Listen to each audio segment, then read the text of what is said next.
আমি যখন ক্লাস 4-এ পড়ি তখন বাগেরহাট থেকে স্টেডিয়ামের মাঠে সে আইসে আমাদের খালেদা জিয়া বেগম সে আমাদের সাথে আইসে হাতে হাত মিলাইছে। সে আমাদের কত পুরস্কার দিছে, সে আমাদের ভালোবাসা দিছে, সে আমাদের কত খাদ্য খানা দিছে। খালেদা জিয়া যাওয়ার পরে আমাদের শেখ হাসিনা আসছে। শেখ হাসিনা তখন আমরা গার্মেন্টসেতে চাকরি করি, লেখাপড়া বন্ধ হয়ে গেছে, চাকরি করি। তখন আমরা বললাম বেতন বাড়াইতে, তখন সে বলল আমও যাইব, বেতন বাড়াইলে আমও যাইব, সালাও যাইব।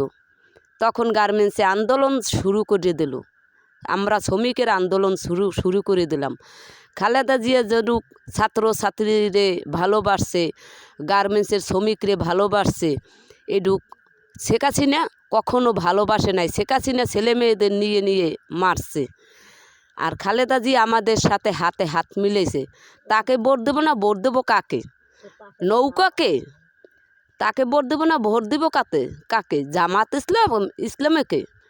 তা কখনো কোনো দিন হয় না, তা কখনো দেব না। আমরা ধান না হইলে আমরা খাদ্য খানা পাই না।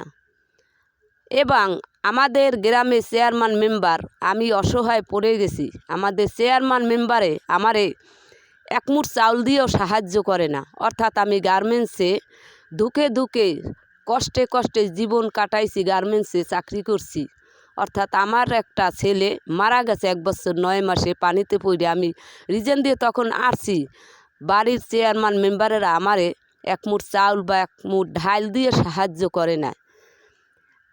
অর্থাৎ আমার ধানের শীষ যখন আসিল তখন আমাদের সব কিছু দিয়ে ভরপুর রাখছে, আমাদের সব ভরপুর দিছে। আমাদের সাথে দেখা করছে, সাক্ষাৎ করছে। খালেদা জিয়ার সাথে থাকতো, আমাদের পাশাপাশি থাকতো। শেখ হাসিনা কখনো আমাদের পাশাপাশি থাকে নাই। শেখ হাসিনা কখনো আমাদের সাথে হাতে হাত মিলায় নাই। এবং আমরা দান ছাড়া কিছুই চিনি না। আমাদের পেটে 2টা ডাইল ভাত যথেষ্ট।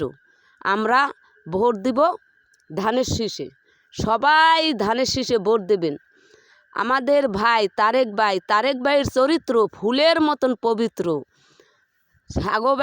তারেক ভাইয়ের আগমন সবাই স্বাগতম।